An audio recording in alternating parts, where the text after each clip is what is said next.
Hi, thank you so much for joining us today for this week's episode of Start the Week with Wisdom. My name is Bridget Burns. I'm the Executive Director of the University Innovation Alliance.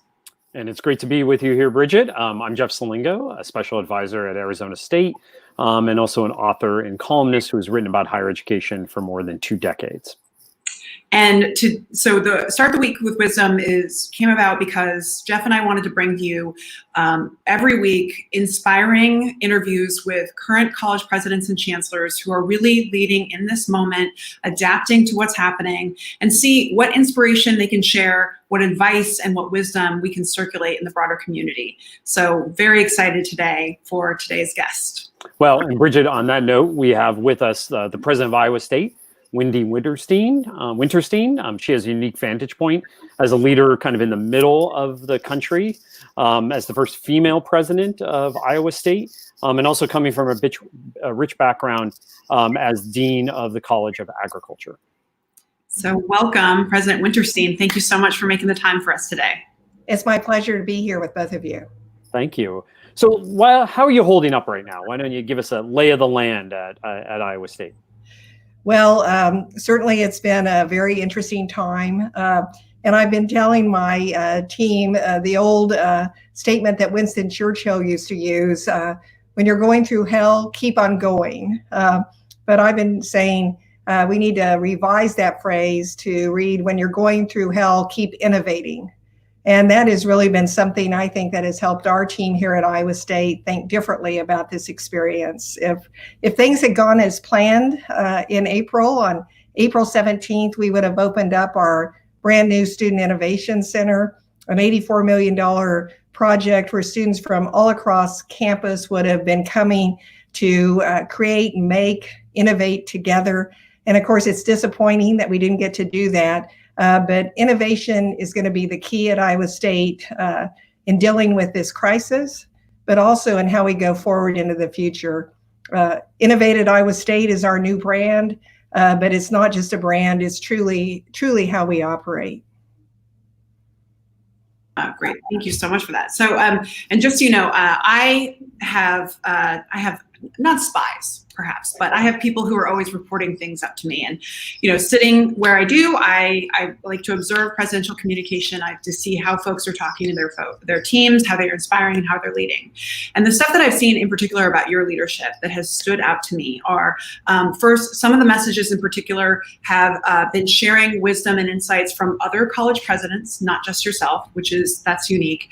But then also I've heard on multiple occasions that you are actually reaching out personally and sending personal messages when people are stepping up or doing anything to support students right now. And I don't know how you're possibly managing to do all of that in the midst of this, but I wanted to see if you had kind of some perspective on, what is informing your leadership right now to make it so that you are figuring out how to balance leading and focusing on the big challenge, but making this human connection and making sure that people are feeling supported in the midst of everything.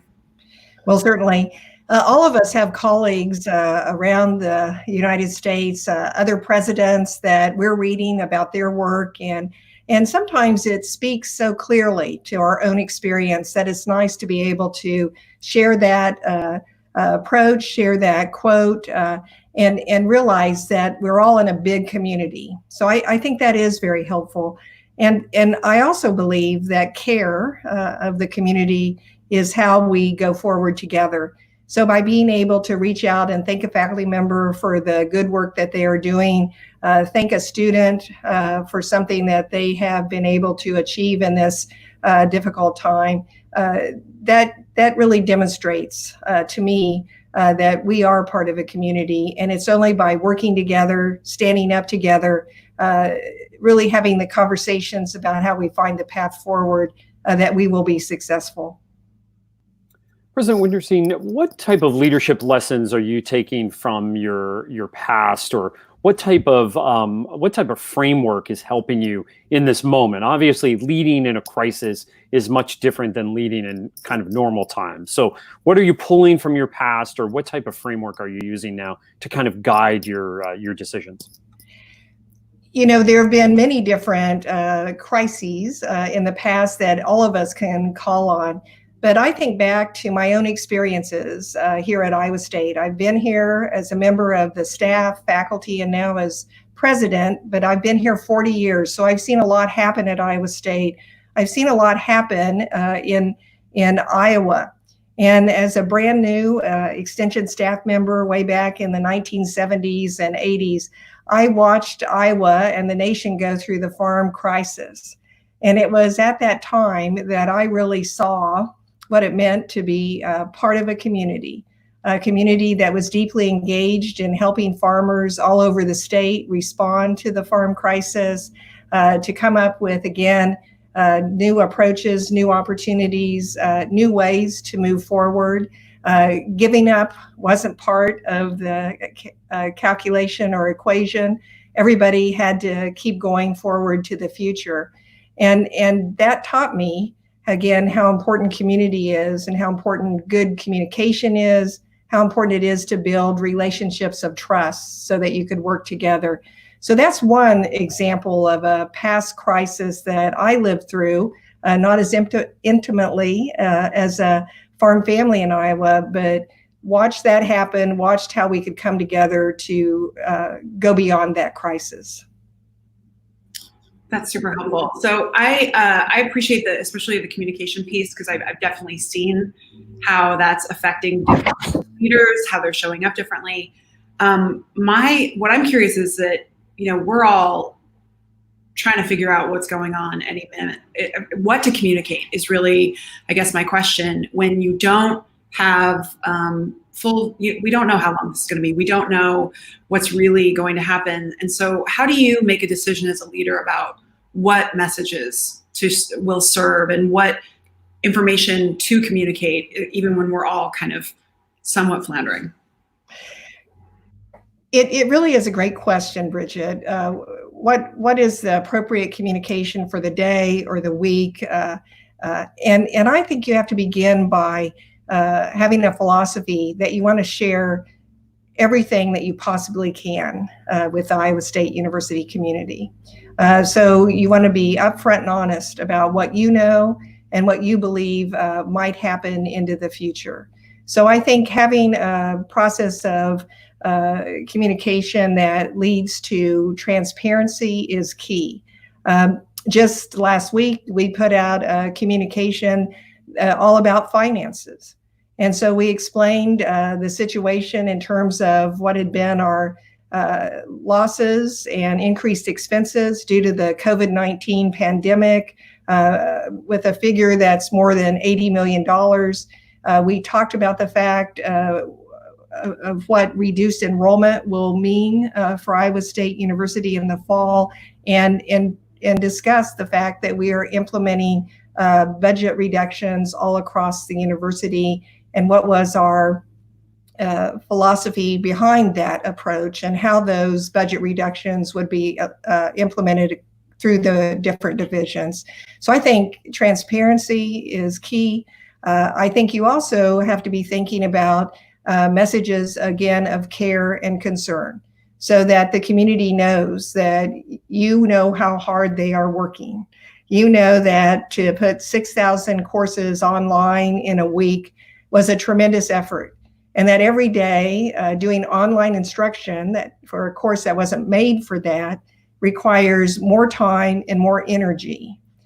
You realize that faculty that get their energy literally from being in a classroom with students are desperately missing the students. And the same is true for the students that know their faculty. So trying to give that message of care and concern and a sense that you have some understanding of what they're going through, I think is critically important during a crisis.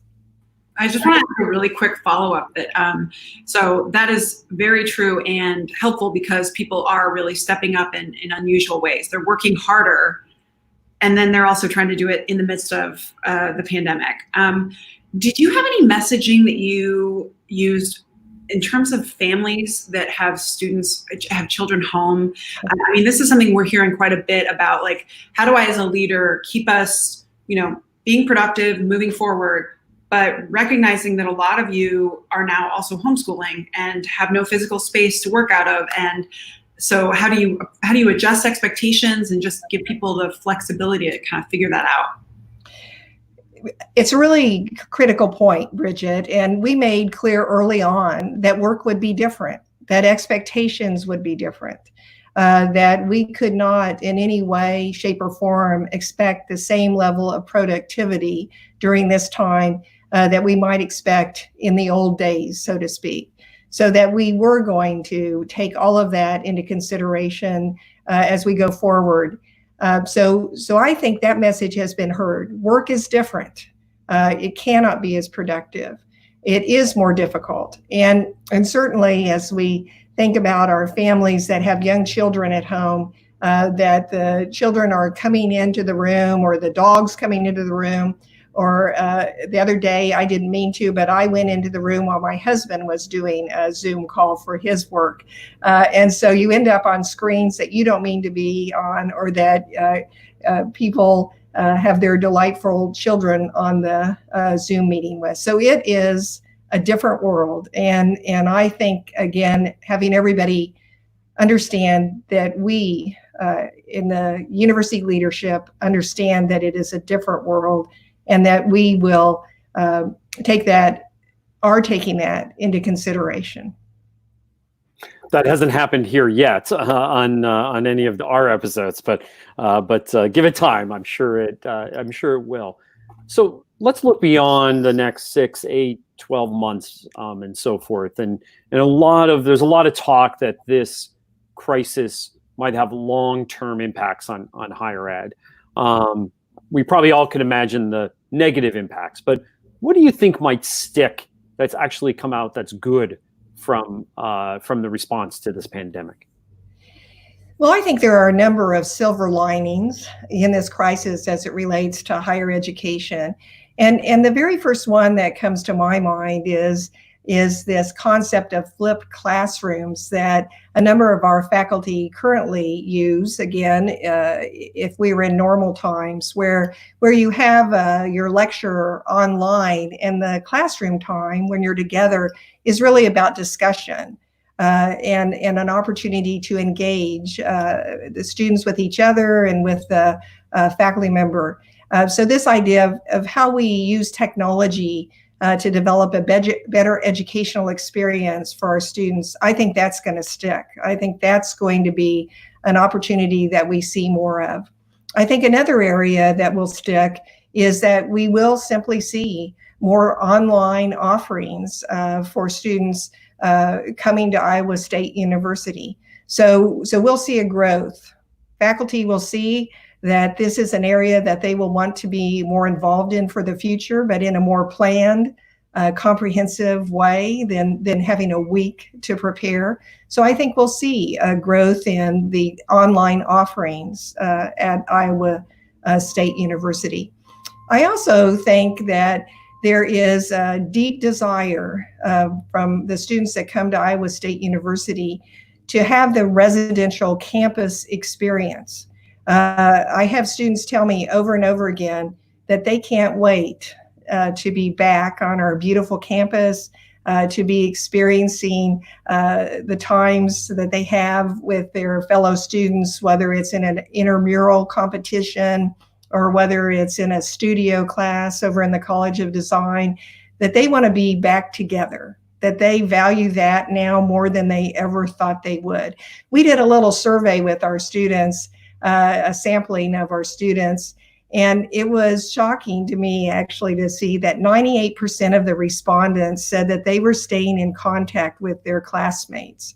And I think it shows the need for this human connection that we all have. And so again, I think we'll still have a very strong residential campus. I think another lesson that's going to stick for us is this lesson of knowing that we have to be more nimble and flexible. We have to be more prepared in the future for different types of crises to occur. And what does it look like to be more nimble and flexible in how we work? So I think that's another example. One thing that will never change is our land-grant university mission. We were made to support and assist the state of Iowa and all of its citizens through our teaching, our research and extension programs. And I think we're going to continue to have that focus, that our questions are, how do we help Iowa to be more successful? How do we produce a set of students that are more innovative in their thinking, more creative in developing the solutions that will help move Iowa forward? So this historic land-grant mission, our core values associated with that mission, that's not going to change. That's going to carry us on to the future. President Wintersteen, you mentioned both online and face-to-face. Obviously, the residential experience is not going anywhere for colleges and universities, but maybe online will grow because of this. There's also going to be a balancing of the two, right? So how do you make sure that too many students don't go online, and that the residential experience kind of remains what it is? Do you imagine more hybrid offerings coming out of this as well? Again, that's kind of the concept of this flipped classroom in a way, that students will be able to experience classes both online and in person. And so I do think that is part of the future. Right. Yeah, that's definitely, I find it very affirming that as much as people are jumping on here's, all the stuff that needs to change, it's made it very clear the stuff that people never want to change, and just how much they appreciate things that might have been a little bit harder for people to kind of put a dollar value around. So I appreciate that. So I have a question about just generally in the midst of the pandemic, it's hard to keep your eyes averted away from bad news. And as a leader, people are expecting some degree of optimism and hope. And yet, if you're a leader, you also have to be paying attention to the news, because you got to know how to lead. You got to know what you lead folks through. So I'm just wondering if you can give us a sense of how you're looking at this moment and the future that is allowing you to have that kind of sense of optimism and hope that I'm detecting in the messages that I've seen that you are communicating. Well, I am very optimistic about the future. And when you think about how do you maintain a focus, that's critically important for any leader. You have to be responding to the short-term crisis that's occurring, to the decisions that have to be made every day. But at the same time, you really do have to be making the plans for the long term. So on the short term, here tomorrow, we'll be announcing our executive committee for fall planning. It's tied to our our emergency operations center that has been operating now, I think, for 89 days at Iowa State, with a whole series of working groups. So in the short term, we're going to be doing the fall planning now that will allow us to reopen in the fall, we hope. But in the long term, again, it goes back to some of the questions, comments that Jeff and I just shared. How do we think about the future in a different way? How do we think about how it ties back to what we believe in is key for Iowa State University? President Wintersteen, what have you read? What have you watched? What other materials have you consulted in your career up to this point that are helping you right now? Is there something that you're going back to help you kind of figure out and how to navigate this period, which of course is really unprecedented in higher ed? And I'm sure that there will be, for decades to come, lots of materials written for graduate programs and higher education leadership on this, and you're kind of living it now. So what are you referring to? Movies, books, other types of materials? I have two favorite leadership books, and I'll just share both of those with you. The first is The Servant Leader by James Autry. And James Autry believes that you have to bring your spirituality to work, that it really is about being present, being useful, being authentic to who you are, being vulnerable. And he really makes just an excellent case for what it means to be a servant leader, to truly serve those around you, that it's not about being in charge. It's about building a team and creating an environment where they can all work successfully. So The Servant Leader by James Autry is a book that I continue to refer to. It's an excellent leadership book. And in fact, I like this book so much that I used it as one of the themes with my installation 2.5 years ago, to serve, to lead, to excel. And in fact, my license plate has the words "to serve" on it. So I believe in this concept of the servant leader.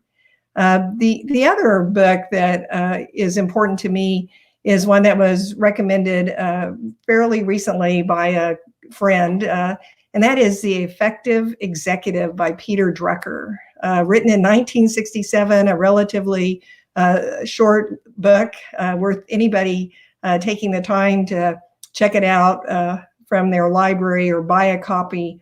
But it really says to the leader, it doesn't matter how good your intellectual capacity is or how talented and skilled you are as an administrator. If you're not effective, then you aren't going to have the impact that you desire to have. And that a lot of it comes down to how you spend your time. And at the end of the week, you really should be evaluating, was I in somebody else's business who was really responsible for doing that work? Or am I busy doing the work that I'm supposed to be doing as the leader of the institution? So that has really been helpful to me as I work with my team.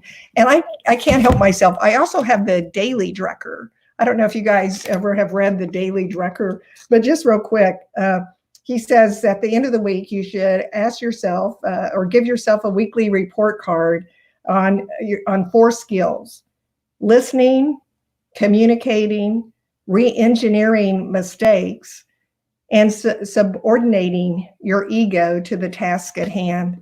And I think those 2 books continue to help me. And while I'm not reading The Effective Executive every day or The Servant Leader, I'm still reading my Daily Drucker.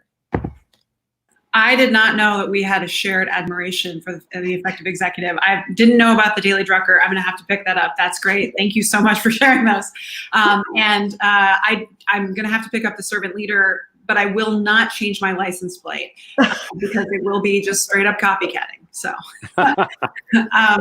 well, thank you all at home. We've had a lot of people on this live stream. Thank you so much for being here today. We hope that this has been a source of inspiration. It's given you a little perspective on the week. We so appreciate the time of President Wintersteen, who is pouring into this broader community. We think that the people who are serving right now are the ones that we should be listening to, as they are really the only experts on how to lead during COVID.